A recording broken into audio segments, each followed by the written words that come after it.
close your eyes for a moment and imagine that the anxiety you carry is not an enemy, but a messenger. Imagine that the restlessness in your chest is not a flaw in you, but a door waiting to be opened. 7 centuries ago, in a world of deserts, caravans, loss, and longing, a man named Jalal al-Din Muhammad Rumi wrote words that still reach into modern minds like yours and mine, not to silence our thoughts, but to transform them. What if the peace you've been searching for is not something you achieve, but something you remember? Rumi was born in 1207 in Balkh, in present-day Afghanistan, and later settled in Konya. He was not merely a poet lost in abstraction. He was a jurist, a theologian, a scholar deeply rooted in Islamic spirituality. His most monumental work, the Masnavi, often called the Quran in Persian, is not a book you skim. It is a journey through the architecture of the human soul. In it, he does not offer quick comfort. He offers transformation. One of his most quoted lines says, "The wound is the place where the light enters you." This idea appears repeatedly throughout his writings, especially in the Masnavi and the Divan-e Shams Tabrizi. When Rumi speaks of wounds, he is not romanticizing pain. He is describing a spiritual law, the breaking of the heart, the collapse of certainty, the loss of what we cling to. These moments crack open the rigid shell of the ego. And in that crack, something softer, wider, more luminous begins to breathe. Think about your own life. The moments that unsettled you most, betrayal, failure, uncertainty, rejection. Were they not also the moments that forced you to grow? Rumi suggests that suffering is not punishment, it is invitation. In a world obsessed with comfort, he invites us to sit inside discomfort long enough to hear what it is trying to teach us. In the Masnavi, he tells the story of a chickpea being boiled in a pot. The chickpea cries out, "Why are you burning me?" And the cook responds, "I boil you so you may gain flavor, so you may be nourishing." It sounds simple, almost playful, but the metaphor is clear. The heat we resist is often what matures us. Without the boiling, the chickpea remains hard, indigestible, incomplete. How often do we fight the very processes shaping us? When your plans collapse, when relationships shift, when life refuses to follow your script, the instinct is to tighten, to resist. But Rumi would whisper, "Stay in the pot, trust the fire. Something is being refined." Another line attributed to him says, "Why do you stay in prison when the door is so wide open?" The prison, in Rumi's language, is rarely the world. It is the mind, the narratives we repeat, the identities we cling to, the fear of being seen. We tell ourselves we are not enough, not ready, not worthy, and we live inside that story as if it were iron bars. But what if the door has always been open? Rumi's meeting with Shams of Tabriz transformed his life. Before Shams, Rumi was respected, established, stable. After Shams, he became fire, a poet of divine intoxication. Their relationship shattered Rumi's conventional identity and awakened a deeper dimension of love. This love was not merely personal, it was cosmic. It dissolved boundaries. In the Divan-e Shams, he writes, "Lose yourself completely, return to the root of your own soul." To lose oneself, in Rumi's understanding, is not to disappear. It is to release the false layers, the masks, the defensiveness, the constant need to prove. When we lose those, what remains is not emptiness, but essence. In modern life, we are trained to accumulate achievements, opinions, followers, validation. Rumi invites the opposite movement, subtraction. What if peace is not about adding more techniques to calm your mind, but removing the illusions that agitate it? When you feel overwhelmed, ask yourself, what am I defending right now? An image, an expectation, a fear? If you soften your grip, even slightly, notice what happens. The mind loosens, the breath deepens, the prison door creaks open. Rumi often speaks of silence. In the Masnavi, he suggests that words are a pretext, that what we are truly seeking lies beyond them. Silence is the language of God, he writes. All else is poor translation. For someone creating a narrative video, for someone listening right now, this may seem paradoxical. We use words to guide you, but the destination is silence, not the silence of emptiness, the silence of presence.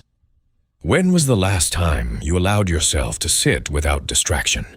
No scrolling, no noise, no performance.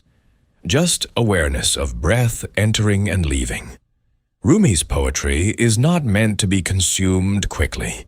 It is meant to slow you down until you begin to feel what he is pointing toward. He writes, "Be melting snow, wash yourself of yourself." Imagine snow under sunlight. It does not argue with the warmth. It does not resist its own transformation. It becomes water. It flows. To wash yourself of yourself means to release the rigid identity that insists on control. As you listen, consider this. Perhaps the agitation in your mind is not because life is too heavy, but because you are carrying too much of a self that is ready to dissolve. What would happen if, just for a moment, you allowed yourself to soften? To not know? To not fix? Rumi's work is filled with longing. Longing for union, for home, for something beyond the visible. In the opening lines of the Masnavi, the reed flute cries because it has been cut from the reed bed. It sings of separation. That cry is the human condition. We feel separate from others, from purpose, from peace. But the very longing we feel is proof of our origin. The reed longs because it remembers. Your restlessness may be memory. And perhaps calming the mind is not about forcing stillness, but about listening carefully to the song your own soul is playing beneath the noise of obligation, comparison, and endless thought. Rumi begins the Masnavi with the lament of the reed flute. Listen to the reed and the tale it tells, how it sings of separation. This is not merely poetry, it is diagnosis. The reed was cut from the reed bed, and ever since it sings of longing. In Rumi's vision, every human heart carries that same tone, a subtle ache that no achievement fully satisfies. We try to silence it with distraction, with productivity, with validation. Yet the ache remains, because it is not meant to be silenced. It is meant to guide us home. When you feel that quiet dissatisfaction, even when life appears stable, do not rush to label it as ingratitude or weakness. Rumi would suggest that this longing is sacred. It is evidence that you are more than your routines, more than your worries, more than the identity you perform each day. The mind becomes restless when it forgets its depth. The soul becomes restless when it remembers it. In one passage, Rumi writes, "You are not a drop in the ocean. You are the entire ocean in a drop." This line, widely quoted and rooted in the metaphysical themes of his works, challenges the smallness we assign to ourselves. We often calm our minds by trying to shrink our world, simplifying tasks, narrowing focus, reducing stimulation. But Rumi points in a different direction. He invites expansion. If you are the ocean in a drop, then the turbulence you feel is not chaos. It is depth. Consider the waves of your thoughts. They rise, they crash, they recede. If you identify only with the surface, you will feel tossed and thrown by every movement.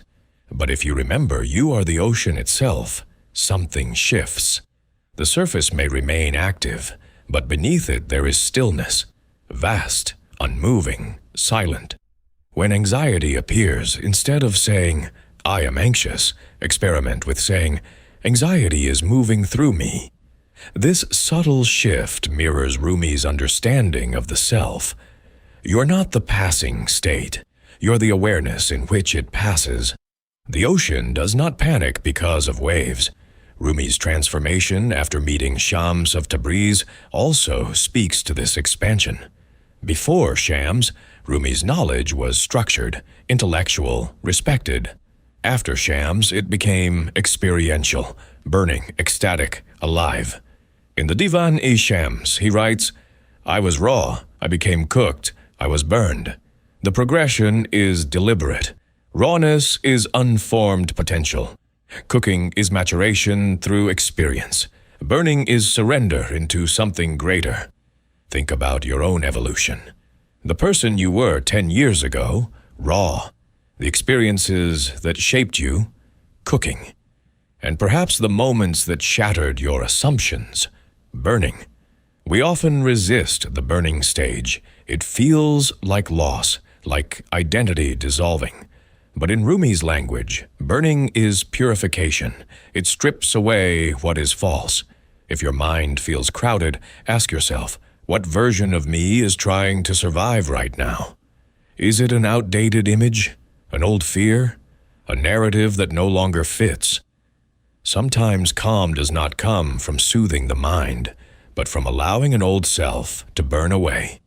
Rumi also emphasizes love, not as sentiment, but as force. Whatever you love, you are, he writes. This is not romantic advice. It is ontological. Your focus shapes your being. If you constantly dwell on resentment, you become tight. If you dwell on comparison, you become insecure. If you dwell on beauty, gratitude, and awe, your inner atmosphere shifts. Notice what your mind feeds on. The modern world trains attention to scatter. Rumi trains attention to gather. When he speaks of love, he often speaks of singular devotion, a turning of the heart toward the beloved. Even if you interpret this symbolically, the principle remains powerful. What you consistently turn toward shapes your nervous system, your thoughts, your emotional tone. Right now, gently bring to mind something you genuinely love. It could be a person, a memory, a piece of music, the sky at dusk. Stay with that image for a few breaths. Feel what happens in your chest. There is a softening, a widening. That is not imagination. It is orientation. In the Masnavi, Rumi tells another story of a man knocking at the door of his beloved. A voice from inside asks, "Who is there?" The man replies, "It is I." The voice says, "There is no room for me and you." The man leaves, heartbroken, and wanders in solitude. After transformation, he returns and knocks again. "Who is there?" the voice asks. This time, he replies, "It is you." The door opens. The story is simple, but its psychological depth is profound. The I that insists on separation cannot enter unity. The ego that demands control cannot experience peace. When you cling tightly to being right, being recognized, being superior, you create inner friction. When you soften into humility, into shared humanity, the door opens. Calming the mind, in Rumi's teaching, is less about techniques and more about surrender. Not passive resignation, but active trust. Trust that you are held within something vast. Trust that not every thought deserves obedience. Trust that silence is not emptiness, but fullness. As you continue listening, notice the rhythm of your breath. Notice the space between one inhale and the next. That small pause. That is where Rumi lives. Not in the noise of explanation, but in the gap. And in that gap, if you stay long enough, the reed's song begins to sound less like sorrow, and more like remembrance. Remembrance of something older than your worries, older than your name, older even than the stories you tell about yourself. Rumi often returned to the theme of forgetting and remembering. In his worldview, the human being does not need to become something new. Rather, we need to remember what we already are. In the Masnavi, he suggests that we have fallen asleep in separation, and that the spiritual path is an awakening. This is why his poetry feels less like instruction and more like a gentle shaking of the shoulders. "Why are you so busy with this or that, or good or bad?" he writes. "Pay attention to how things blend." The mind loves division. It categorizes, judges, separates. Good day, bad day, success, failure, win, loss. But Rumi points beyond duality. He invites you to notice the blending, how joy can emerge from grief, how clarity can arise from confusion, how strength can grow from vulnerability. Think about a difficult chapter in your life. At the time, it may have felt entirely dark. But looking back, can you see threads of growth woven into it? Perhaps you became more compassionate, more patient, more discerning. The mind in the moment sees only fragments. With time, you see the tapestry. Rumi encourages you to trust the weaving even when you cannot see the pattern. In another passage, he writes, "Stop acting so small. You are the universe in ecstatic motion." The phrase may sound grand, but its application is intimate. Acting small does not mean being humble. It means shrinking yourself to fit fear. It means silencing your insight to avoid judgment. It means living cautiously when your heart longs for depth. When your mind is anxious, ask yourself, am I contracting right now? Am I making myself smaller than I truly am? Anxiety often narrows perception. It convinces you that this moment is everything, that this mistake defines you, that this uncertainty is permanent. But if you are the universe in motion, then this moment is a wave in a vast unfolding. Rumi's language frequently dissolves time. Past and future are illusions of the restless mind. Presence is the doorway. In the Divan-e Shams, he writes, "Past and future veil God from our sight. Burn up both of them with fire." Psychologically, this is a radical statement. So much of mental agitation comes from replaying what has happened or rehearsing what might happen. Right now, as you listen, notice where your mind drifts. Does it revisit something unresolved? Does it anticipate something uncertain? Rumi would not shame you for this. He would gently invite you back to the sound of your breath, back to the weight of your body, back to the immediacy of this moment.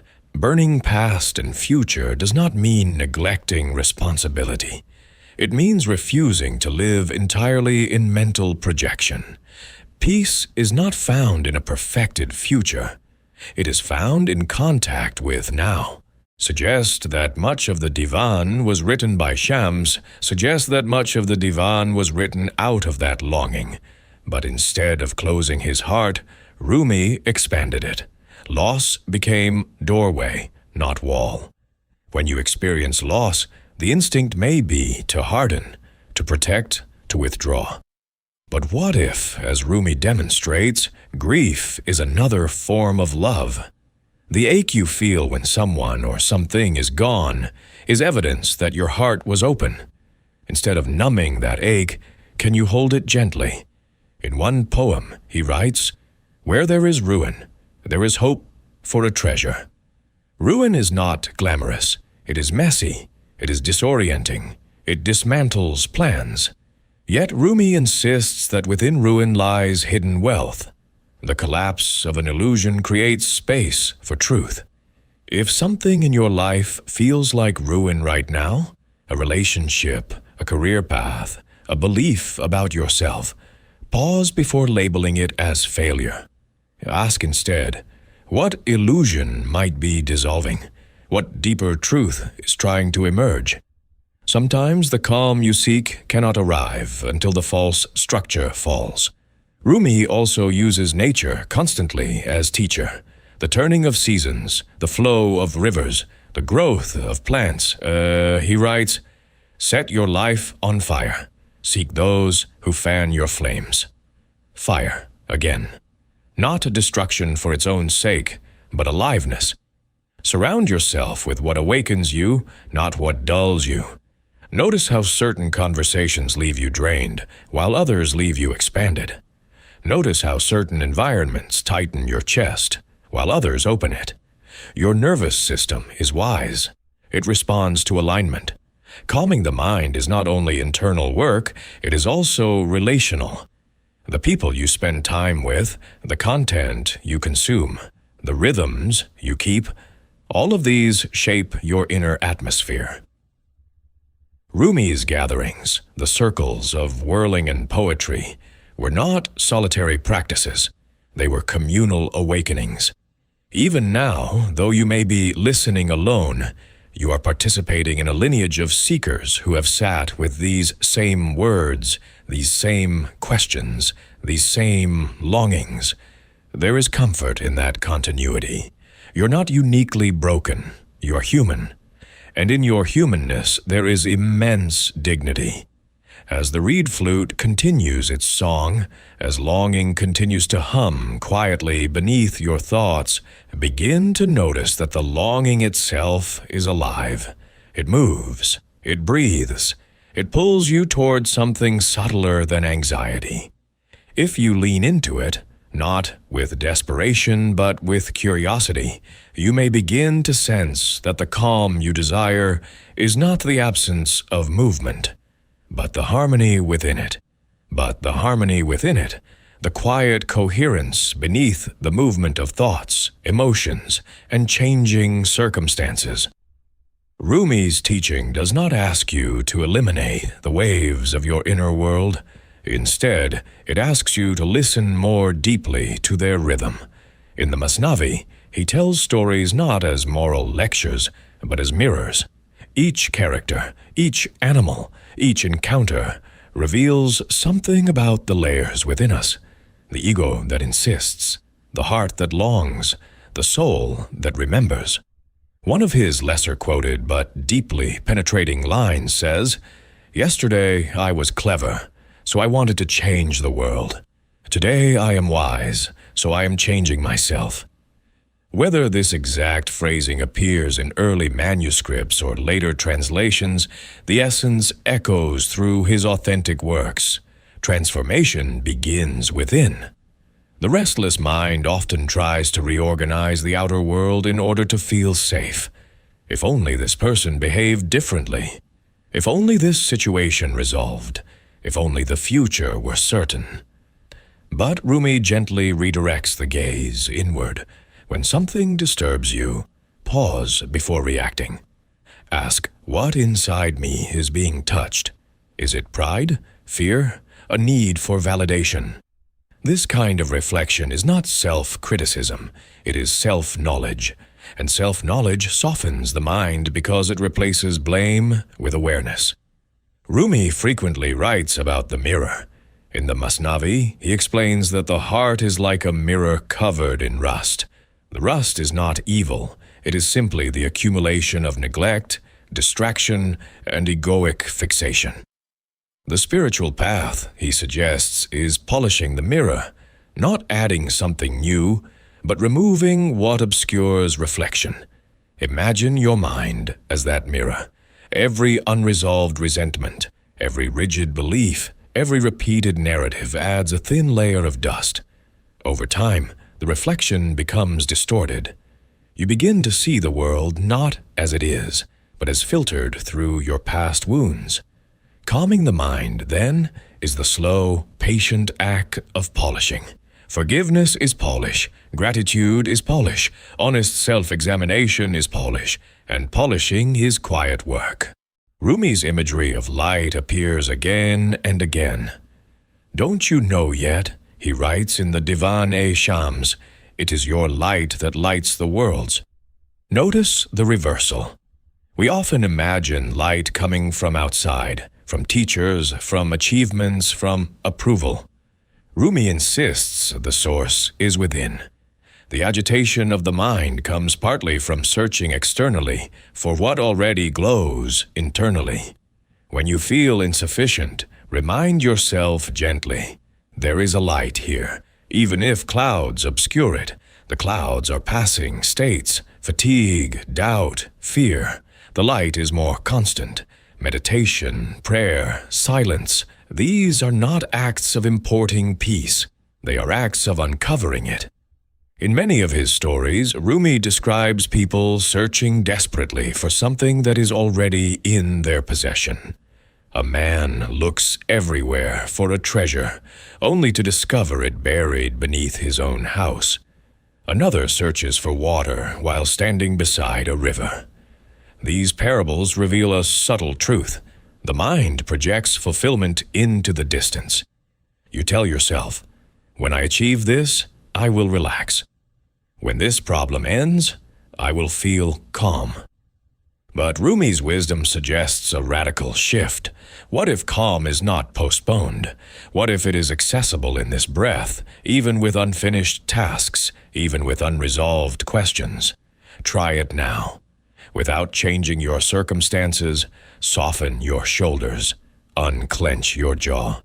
Let your breath lengthen slightly. Notice how small physical shifts influence mental tone. The body and mind are not separate realms. Rumi understood this intimately through practices of whirling, chanting, embodied devotion. Movement was not distraction from spirituality, it was entry into it. He also writes, let yourself be silently drawn by the strange pull of what you really love. It will not lead you astray. That strange pull is often subtle. It may be a quiet interest, a persistent curiosity, a sense of meaning that does not fit conventional expectations. The restless mind tends to follow what is loud, deadlines, opinions, social comparison. But the soul's guidance is quieter. If you slow down enough, you may feel it. A gentle leaning toward something that feels authentic. Perhaps it is creativity, perhaps service, perhaps deeper study. When you ignore that pull for too long, tension accumulates. Anxiety sometimes masks misalignment. When you move even slightly toward what you genuinely love, energy reorganizes. Rumi's path was not one of sterile detachment. It was passionate, embodied, relational. He wept, he sang, he whirled. Peace for him was not emotional numbness, it was union, a dissolving of the sense of isolation. When he writes of the beloved, he is describing the experience of connection so deep that the separate self softens. Modern life can intensify isolation. Surrounded by constant communication, we may still feel unseen. Rumi's poetry reminds you that the deepest companionship is available within. When you sit quietly and turn inward, you are not alone. You're in conversation with the very source of your awareness. As this awareness grows, something subtle shifts. Thoughts still arise, but they lose their sharp edges. Emotions still move, but they do not dominate. You begin to experience yourself not as the content of your mind, but as the space in which content appears. And in that space, there is a quiet warmth, not dramatic, not overwhelming, just steady, like an ember that has always been there, waiting for you to notice. And as you notice it, you begin to realize that calm is not something you chase, but something you uncover layer by layer. And as you uncover it layer by layer, you start to see that what once felt like chaos was often resistance to this very uncovering. Rumi understood resistance intimately. In the Masnavi, he tells the story of a man who knocks on the door of a house in the dark. From inside, a voice asks, "Who is it?" The man answers, "It is me." The voice replies, "There is no room here for me and you." The man leaves, confused and wounded.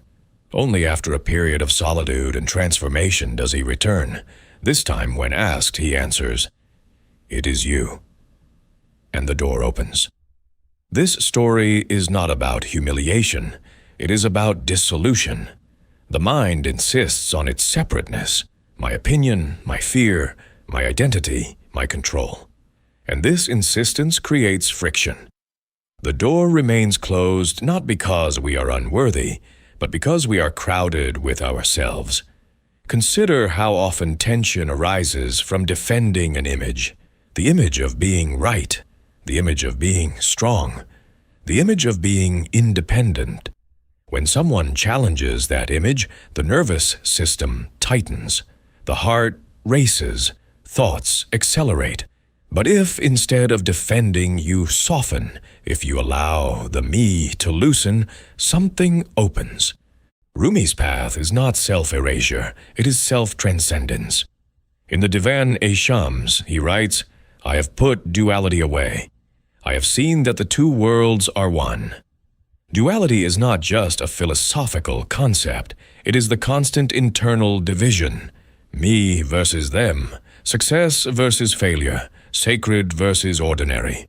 When you divide your life this way, you fragment your energy. But what if your ordinary tasks are not separate from your spiritual depth? What if washing dishes, answering emails, walking down the street are all movements within the same sacred field? The mind becomes agitated when it believes peace exists only in special moments. Rumi dissolves that belief. Every moment, he suggests, is infused with the same divine presence. If you are attentive. Attention is the key. In many of his stories, distraction is portrayed as a thief. A man chases shadows and misses the treasure at his feet. Another argues about theology, while ignoring the love in his own heart. Rumi's critique is subtle but sharp. Knowledge without presence is noise. Activity without awareness is exhaustion. Notice how your mind leaps from one thought to another. Plans, regrets, comparisons, commentary. Instead of fighting this movement, observe it. Watch it the way you would watch clouds drift across the sky. The sky does not resist clouds. It allows them. And because it allows them, it remains vast. Rumi writes, "This being human is a guest house, every morning a new arrival. Joy, depression, meanness, a sudden awareness, all are guests. In the full poem he advises welcoming them all, even the sorrows, because they may be clearing you out for some new delight." This is a radical stance toward mental states. When anxiety arrives, instead of saying, "This should not be here," experiment with hospitality. Say inwardly, "You are welcome." Not because you enjoy anxiety, but because resistance amplifies it. When you stop fighting a feeling, its grip often loosens. You create space between awareness and experience. Think about a time you tried to push away sadness. The more you resisted, the heavier it felt. But when you allowed yourself to feel it fully, perhaps even to cry, there was release. Rumi's guest house metaphor invites this openness. Each emotion carries information. Each state is temporary. Calm is not achieved by evicting guests. It is achieved by recognizing you are the house, not the visitors. Rumi's language of love is also deeply practical. He writes, "Through love, bitter things seem sweet. Love changes perception. When you care deeply about someone, small inconveniences feel lighter. When you feel connected to purpose, effort feels meaningful rather than draining. So ask yourself, what would it mean to approach your own mind with love? Not indulgence, not self-pity, but kindness. When you notice self-criticism arising, can you soften its tone? When you make a mistake, can you respond the way you would to a friend? The inner critic often masquerades as discipline.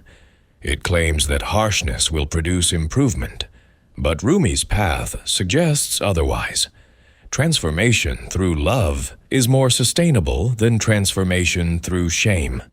When you feel safe internally, your nervous system relaxes. Creativity flows. Insight emerges. In the Masnavi, Rumi also emphasizes listening, not only to others, but to the subtle voice within. Listen with ears of tolerance, he writes in various forms. Listening requires slowing down. It requires suspending immediate judgment. In conversation, how often are you preparing your response instead of truly hearing?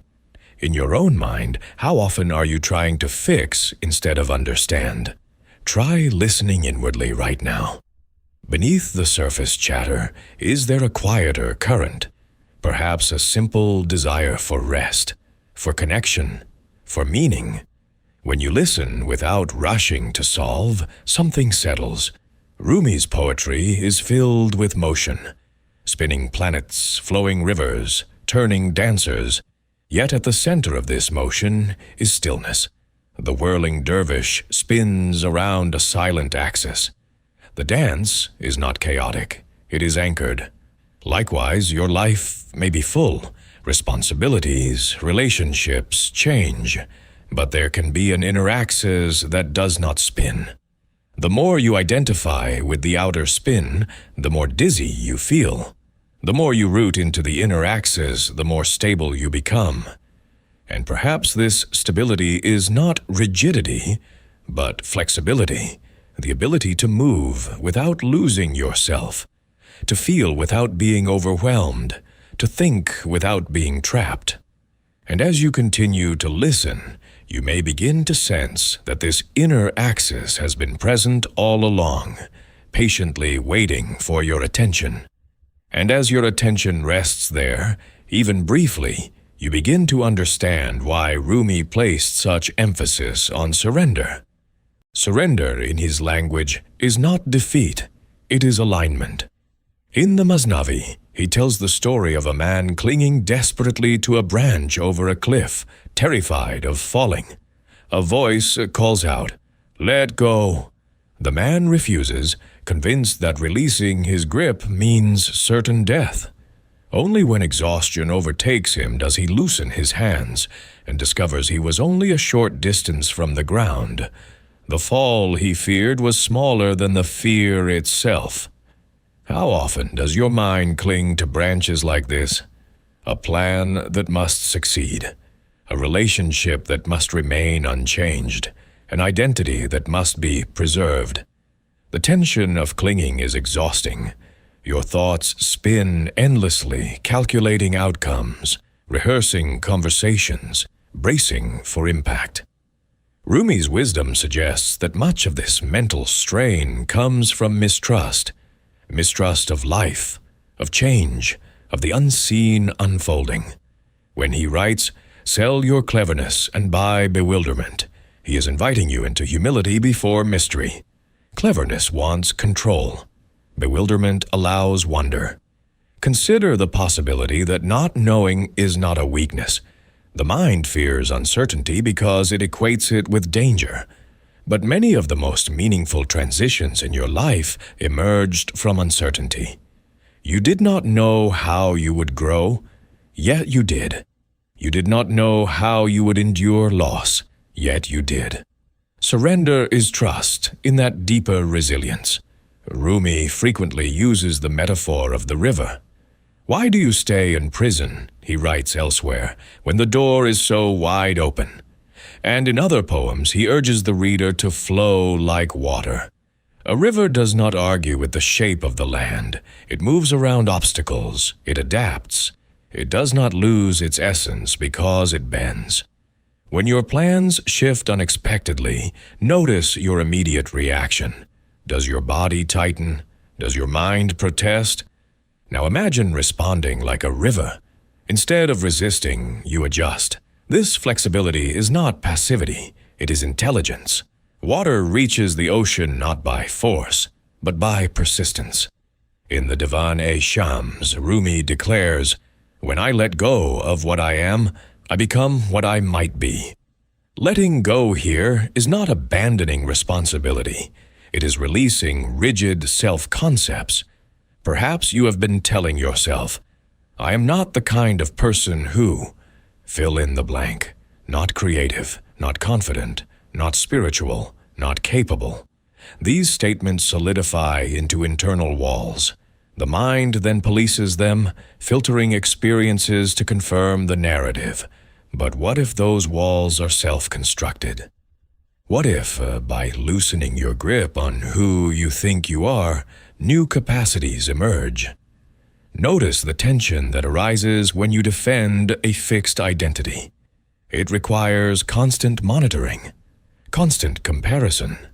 Surrendering identity, even slightly, creates spaciousness. You no longer need to prove. You can explore.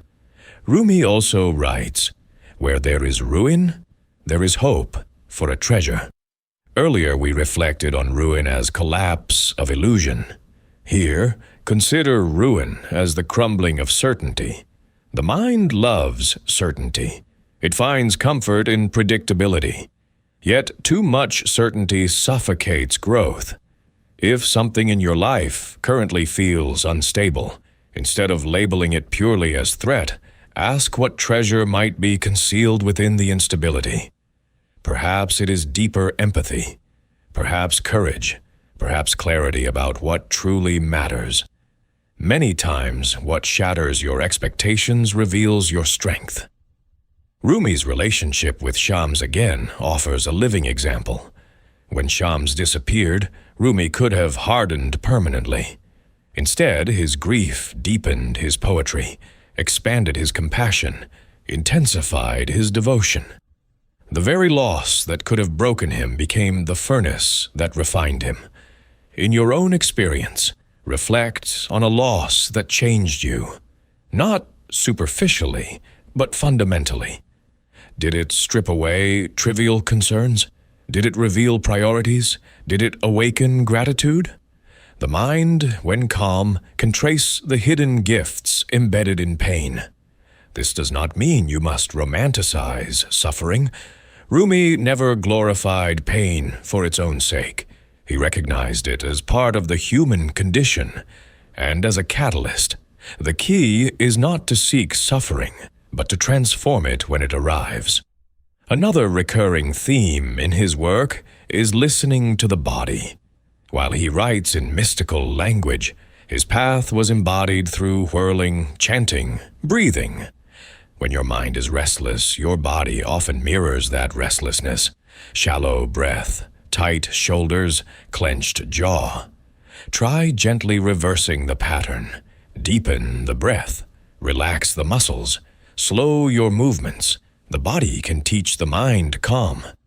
Right now, notice the rhythm of your inhale and exhale. Allow the breath to descend lower into your abdomen. As you breathe, imagine releasing a small layer of tension, not forcing peace, but inviting it. Rumi's teachings are not abstract philosophy. They are lived practices of returning again and again to presence. He writes, "Try not to resist the changes that come your way. Instead, let life live through you." This is perhaps one of his most liberating invitations. Instead of gripping life as something to manage, allow yourself to experience it as something moving through you. You are not separate from the current. You are part of it. And when you stop fighting the current, when you trust that you are carried as much as you are moving, the mind gradually quiets. Not because problems vanish, but because your relationship to them shifts. You begin to sense that beneath effort, beneath identity, beneath fear, there is a deeper flow, steady, intelligent, compassionate. And as you attune to that flow, the need to control every detail starts to soften, replaced by a quiet confidence that you're supported in ways you cannot always see. And in that quiet confidence, something subtle begins to rearrange inside you. Rumi often speaks of trust not as blind belief, but as intimacy with the unseen. In the Masnavi, he tells the story of a man who plants a seed and digs it up each day to check its progress. Of course, the seed never grows. Impatience becomes its undoing. The lesson is simple but piercing. Growth requires trust in processes that unfold beyond immediate visibility. Think about the areas of your life where you feel impatient: personal healing, career progress, relationships, spiritual depth. The mind wants visible results. It wants reassurance. But some transformations happen underground, in silence. Just because you cannot see movement does not mean nothing is happening. Rumi writes, "Patience is not sitting and waiting. It is foreseeing." In other words, patience is active trust. It is continuing to water the soil even when the surface looks unchanged. If your mind feels agitated because you do not see immediate progress, remember the seed. Roots grow before shoots. Calming the mind often means releasing the demand for instant clarity. Rumi also understood the paradox of effort and grace. In many of his stories, a seeker strives intensely, praying, studying, searching, only to discover that what he sought was already present. Effort prepares the ground. Grace provides the rain. You cannot force enlightenment, just as you cannot force a flower to bloom. But you can create conditions that invite it. In your own life, what conditions nourish your clarity? Perhaps silence in the morning, time in nature, meaningful conversation, creative expression. These are forms of watering the soil. When you neglect them, the mind dries out. When you return to them consistently, something softens. Rumi writes, "What you seek is seeking you." This line, rooted in the mystical reciprocity that permeates his works, reframes your longing. The peace you desire is not indifferent to you. The depth you yearn for is not distant. The very fact that you are drawn toward calm suggests that calm is part of your nature.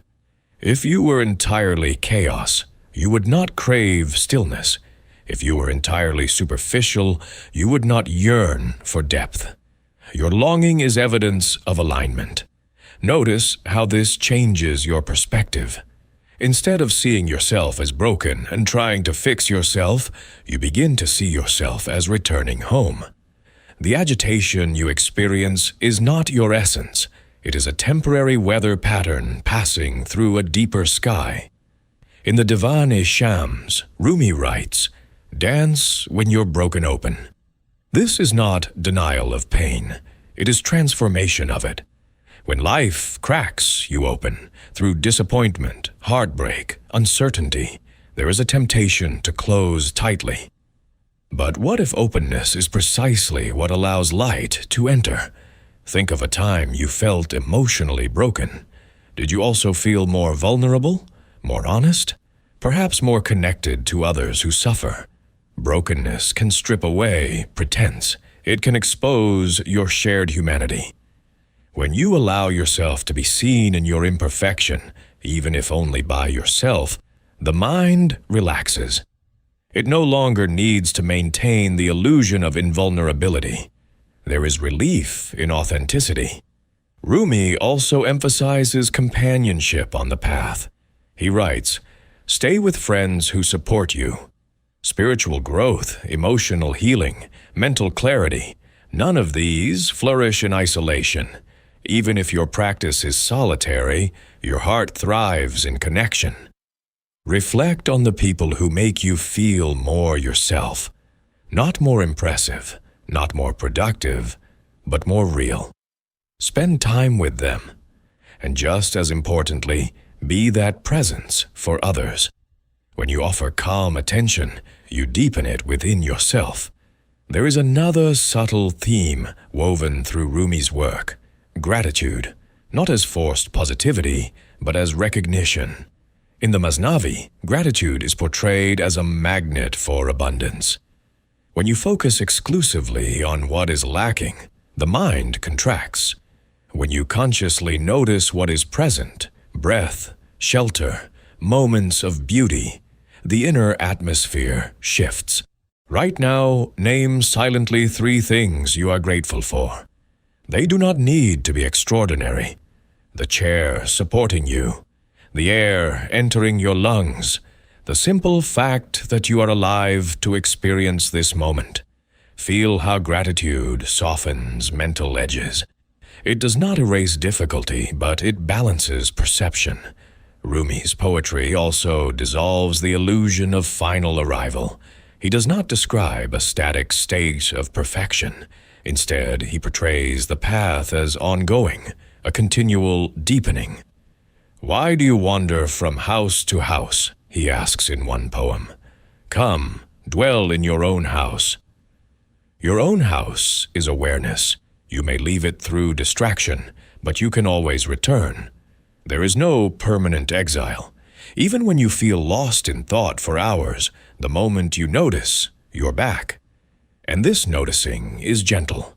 It does not scold. It simply illuminates. As you continue listening, allow your attention to rest not only on the words but on the space between them. Notice how silence frames sound. Notice how stillness supports movement. Just as the whirling dervish turns around a steady center, your thoughts revolve around a stable awareness.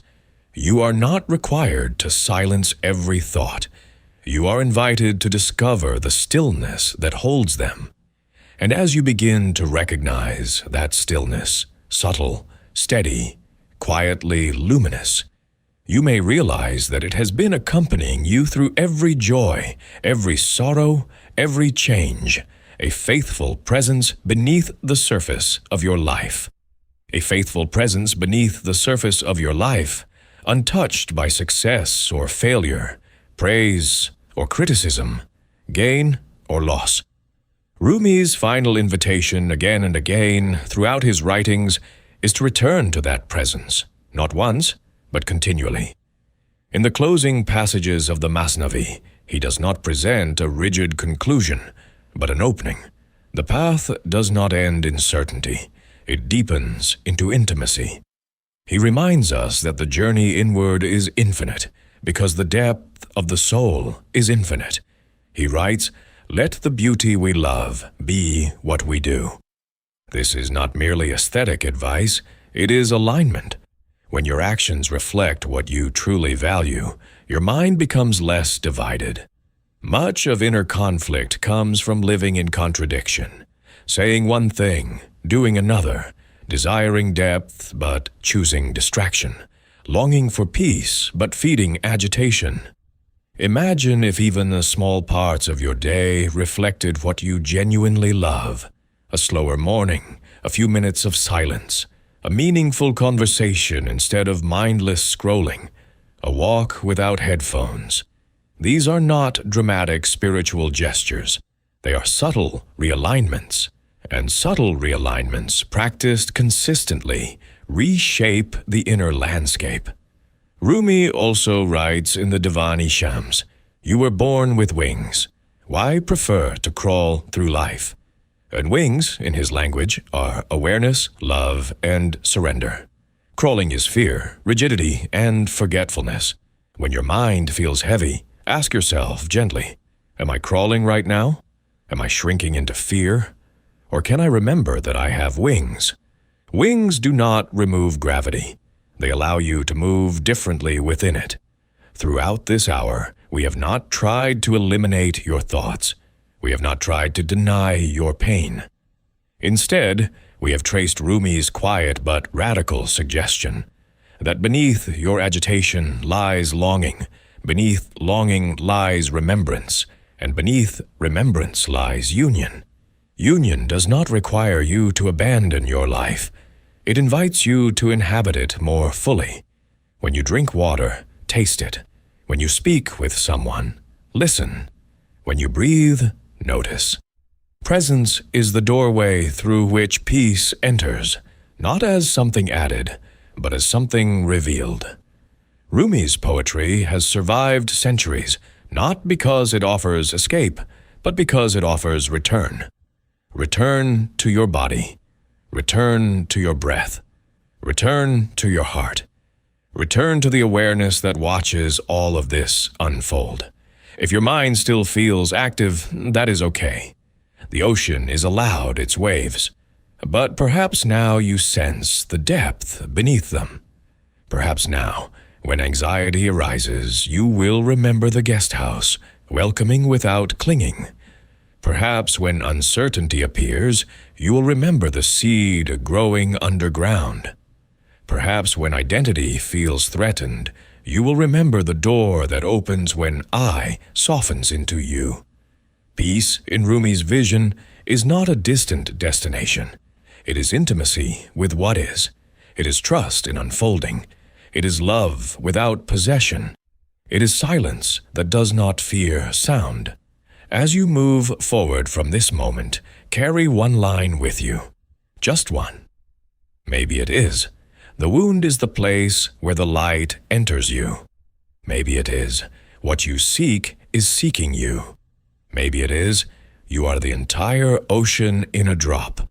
Let that line accompany you through your day. Repeat it quietly when your mind begins to tighten. Let it interrupt old patterns. Over time, these reminders become anchors. And if this reflection helped you slow down, breathe deeper, or see your own experience with more compassion, then something real has shifted within you. Not dramatically, not loudly, but quietly. In the same way dawn replaces darkness without announcement. That is how Rumi's wisdom has always worked. It does not impose, it reveals. For centuries, seekers have turned to the Masnavi, often called a spiritual ocean in poetic form, and to the Divan-e Shams, born from longing and divine intoxication.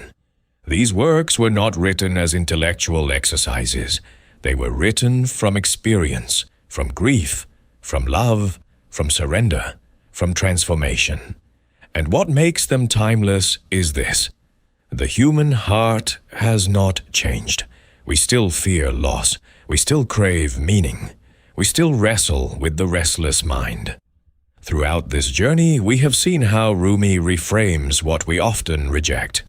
The wound becomes illumination. Longing becomes remembrance. Uncertainty becomes trust. The guest house becomes hospitality toward every emotion. The river becomes resilience. The fire becomes refinement.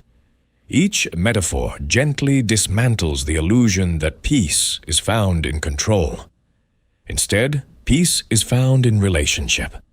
Relationship with your own inner world. When anxiety arises, you now have another lens. Instead of seeing it as proof that something is wrong with you, you can see it as a visitor. Temporary, informative, passing.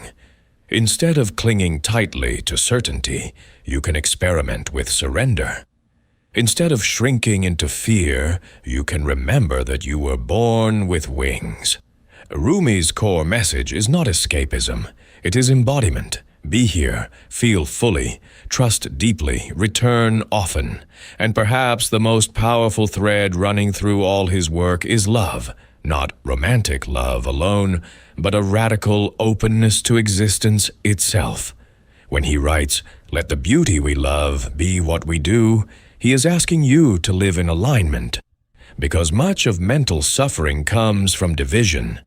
When what you value and how you live drift apart, tension grows. When they realign, even in small ways, the mind begins to settle. So as you leave this reflection, do not try to carry everything. Carry one idea, one image, one breath taken with awareness. Let it echo through your day. Let it interrupt autopilot.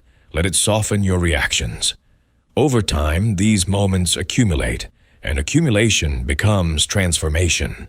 If this space has offered you even a few moments of clarity, I invite you to continue walking this path with us. Subscribe so you can return to reflections like this whenever your mind feels crowded or your heart feels heavy. When you give this video a like, you help these teachings reach someone else who may be silently searching for steadiness. And when you share it, you become part of a quiet ripple, extending calm beyond yourself. You may never fully know the impact of a single shared word, But neither did Rumi when he spoke to small circles in Kenya centuries ago. And yet his words traveled across languages, cultures, and generations, arriving here, now, with you. Your presence in this moment matters. Every time you choose awareness over impulse, compassion over criticism, trust over fear, you change the atmosphere around you. You bring more steadiness into your conversations, more patience into your relationships, more depth into your choices. Now, before this ends, pause once more. Inhale slowly. Exhale gently. Notice the stillness that does not depend on silence. Notice the awareness that does not disappear when thoughts return. Notice that beneath movement, something in you remains unmoved. That is where Rumi points. That is where calm lives. That is where you have always been. And remember, the door has always been open.